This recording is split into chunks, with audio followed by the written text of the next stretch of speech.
A day in my life in Dubai. So alas 6 na nga ito ng hapon. Samahan nyo nga ako na mag-brush sa labas. Kumbaga lilinisin namin yung mga anik-anik sa labas. Dahil nga 2 linggo din namin itong hindi nalinisan. Marami na nga itong alikabok at mga dumi nga ng ibon. At dito nga kami nag-iigib sa labas dito sa garahean. Kailangan nga talaga namin mag-brush ngayon sa labas kasi nga bukas ay uuwi na ang aming mga amo. Ito nga ang harap ng aming bahay. Kita nyo naman ang mga dumi ng ibon dito. Sa dami nga ng ibon sa taas, ay dito nga sa harapan ng bahay nagsisilaglagan yung kanilang mga putik at dito nga sa taas sila nagtatambay. Sa sobrang dami nga kasi ng mga kalapati dito sa taas ng bahay ay kada kanto ng bahay namin o bintana ay puro na putik.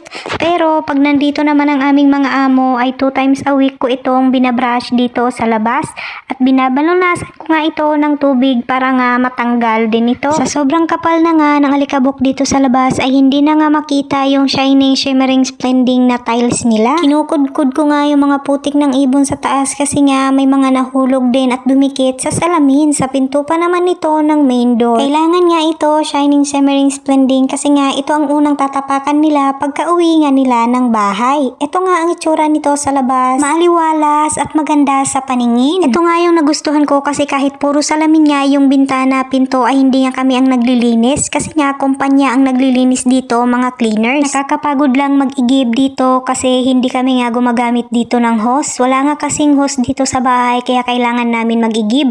At dito nga kami nag-iigib sa pangalawang gripo. Kanto-kanto nga ang gripo dito at want to sawa ka sa tubig. Malakas nga ang tubig dito sa amin kaso nga lang sobrang init ito at nakakapaso. Kaya nga sa pampaligo namin ay wais kami. May mga balde nga kami sa CR namin na may mga stock na tubig. Para nga ito sa pampaligo namin. At natapos nga kami magbalunas sa harap. So dito naman kami sa back door. Salamat! Hanggang dito na lang. Like and share!